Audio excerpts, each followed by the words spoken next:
ಕಾಮಿಸ್ವಾಮಿ ಚೈತನ್ಯನಿಂದ ನಿಜಕ್ಕೂ ಕೂಡ ಅರೆಸ್ಟ್ ಆಗಿದ್ದಾರೆ. ಕಡೆಗೂ ಕೂಡ ಅರೆಸ್ಟ್ ಆಗಿದ್ದಾರೆ. ಆಶ್ರಮದಲ್ಲಿ 17 ವಿದ್ಯಾರ್ಥಿಯರಿಗೆ ಲೈಂಗಿಕ ಕಿರುಕುಳದ ಕೇಸ್. ಸ್ವಯಂ ಘೋಷಿತ ದೇವಮಾನವ ಚೈತನ್ಯಾನಂದ ಸರಸ್ವತಿ ಸ್ವಾಮೀಜಿ ಅರೆಸ್ಟ್ ಆಗಿದ್ದಾರೆ.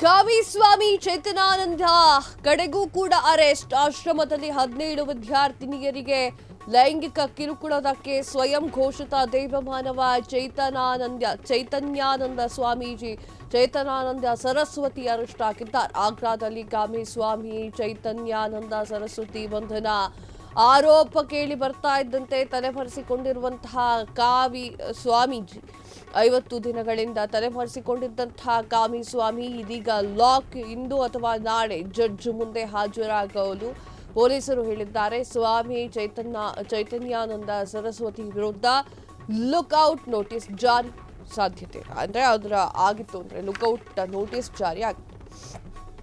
ಎಸ್ ವೀಕ್ಷಕರೇ, ಈಗ ನೋಡ್ತಾ ಇದ್ದೀರಾ ಸ್ಕ್ರೀನ್ ಮೇಲೆ ಆತನೇ ಚೈತನ್ಯಾನಂದ ಸರಸ್ವತಿ ಎನ್ನುವಂತಹ ಸ್ವಾಮಿ. ಈ ಕಾಮಿಸ್ವಾಮಿ ಮಾಡಿರೋದು ಅಂತಂತ ಕೃತ್ಯ ಅಲ್ಲವೇ ಅಲ್ಲ. ಸ್ವಯಂ ಘೋಷಿತ ದೇವಮಾನವ ಆಗಿರುವಂತಹ ಚೈತನ್ಯಾನಂದ ಸರಸ್ವತಿ ಒಂದಿಷ್ಟು ಹೆಣ್ಣು ಮಕ್ಕಳ ಜೀವನದಲ್ಲಿ ಮುಳುವಾಗಿದ್ದ. ನಾಚಿಕೆ ಆಗ್ಬೇಕು. ಇಂಥವ್ರು ಇರೋದ್ರಿಂದನೇ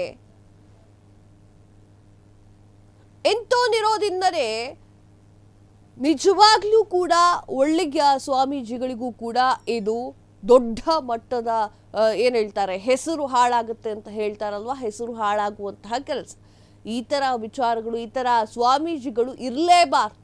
ನಮ್ಮ ಅಕ್ಕಪಕ್ಕದಲ್ಲಿ ಈ ತರ ಸಾಕಷ್ಟು ಜನರಿರ್ತಾರೆ. ಅವರೆಲ್ಲರಿಗೂ ಕೂಡ ಪಾಠವನ್ನ ಕಲಿಸಬೇಕು ನಾವು. ಆಶ್ರಮದಲ್ಲಿ 17 ವಿದ್ಯಾರ್ಥಿನಿಯರಿಗೆ ಲೈಂಗಿಕ ಕಿರುಕುಳದ ಕೇಸ್ ಇವನ ಮೇಲೆ ಇತ್ತು. ಸ್ವಯಂ ಘೋಷಿತ ದೇವಮಾನವ ಅಂತ ಹೇಳಕಂತ ಇದ್ದ ಆತ ಈಗ ಅರೆಸ್ಟ್ ಆಗಿದ್ದಾರೆ. ಆಗ್ರಾದಲ್ಲಿ ಕಾಮಿಸ್ವಾಮಿ ಚೈತನ್ಯಾನಂದ ಸ್ವಾಮೀಜಿ ಬಂಧನ ಆರೋಪ ಕೇಳಿ ಬರ್ತಾ ಇದ್ದಂತೆ ತಲೆಮರೆಸಿಕೊಂಡಿದ್ದಾರೆ ಕಾಮಿಸ್ವಾಮಿ. 50 ದಿನಗಳಿಂದ ವೀಕ್ಷಕರೇ, 50 ದಿನಗಳಿಂದ ಆತ ತಲೆಮರೆಸಿಕೊಂಡಿದ್ದ.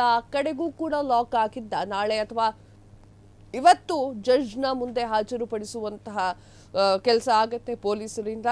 ಸ್ವಾಮಿ ಚೈತನ್ಯಾನಂದ ಸರಸ್ವತಿ ವಿರುದ್ಧ ಲುಕ್ಔಟ್ ನೋಟಿಸ್ ಕೂಡ ಜಾರಿಯಾಗಿತ್ತು. ಈತ ಕಾಮಿಸ್ವಾಮಿ 17 ಜನರಿಗೆ, ಅದಕ್ಕೂ ಹೆಚ್ಚು ಜನರಿಗೆ ಲೈಂಗಿಕ ಕಿರುಕುಳವನ್ನು ಕೊಡ್ತಾ ಇದ್ದ. ದೇವರ ಹೆಸರಲ್ಲಿ ಈ ರೀತಿಯಾಗಿ ಮಾಡೋದು ತಪ್ಪಲ್ವಾ? ನಾಚಿಕೆ ಆಗಲ್ವಾ? ನಿಮ್ಮ ಆಸೆಗಳಿತ್ತು ಅಂತಂದ್ರೆ ಕಾವಿ ಯಾಕೆ ಹಾಕೊಳ್ತೀರಾ? ಬೇರೆಯವ್ರ ಜೀವನವನ್ನ ಯಾಕೆ ಹಾಳು ಮಾಡ್ತೀರಾ? ನಿಮ್ಮನ್ನ ನಂಬಿ 4 ಜನ ನಿಮ್ಮ ಕಾಲಿಗೆ ಬೀಳ್ತಾ ಇದ್ದಾರೆ ಅಂತಂದ್ರೆ ಅದನ್ನ ಯಾಕೆ ದುರುಪಯೋಗ ಪಡಿಸ್ಕೊಳ್ತಾ ಇದ್ದೀರಾ? 50 ದಿನಗಳಿಂದ ಆತ ತಲೆಮರೆಸಿಕೊಂಡಿದ್ದ. ಆತನನ್ನ ಪೊಲೀಸರು ಬಂಧಿಸಿದ್ದಾರೆ.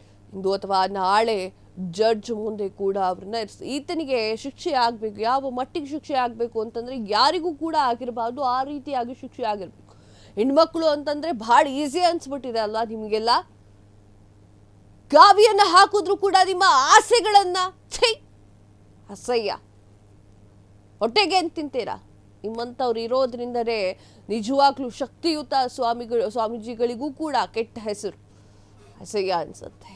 ಆಗ್ರಾದಲ್ಲಿ ನಡೆದಿರುವಂತಹ ಘಟನೆ. ಆಗ್ರಾದಲ್ಲಿ ಕಾಮಿಸ್ವಾಮಿಯನ್ನ ಬಂಧನ ಮಾಡಿದ್ದಾರೆ ಪೊಲೀಸರು. ಆತ ತಲೆಮರೆಸಿಕೊಂಡಿದ್ದ. ತದಾದ ನಂತರ ತಗಲಾಕೊಂಡಿದ್ದ. ತಕ್ಕ ಶಿಕ್ಷೆ ಆಗ್ಬೇಕು ಆತನಿಗೆ. ಕ್ಷಣ ಕ್ಷಣದ ಸುದ್ದಿಗಳಿಗಾಗಿ ಫ್ರೀಡಂ ಟಿವಿ ಸಬ್ಸ್ಕ್ರೈಬ್ ಮಾಡಿ, ಲೈಕ್ ಮಾಡಿ ಹಾಗೂ ಫಾಲೋ ಮಾಡಿ. ಹೊಸ ಸುದ್ದಿಗಳ ನೋಟಿಫಿಕೇಶನ್ಗಾಗಿ ಬೆಲ್ ಐಕಾನ್ ಮೇಲೆ ಕ್ಲಿಕ್ ಮಾಡಿ.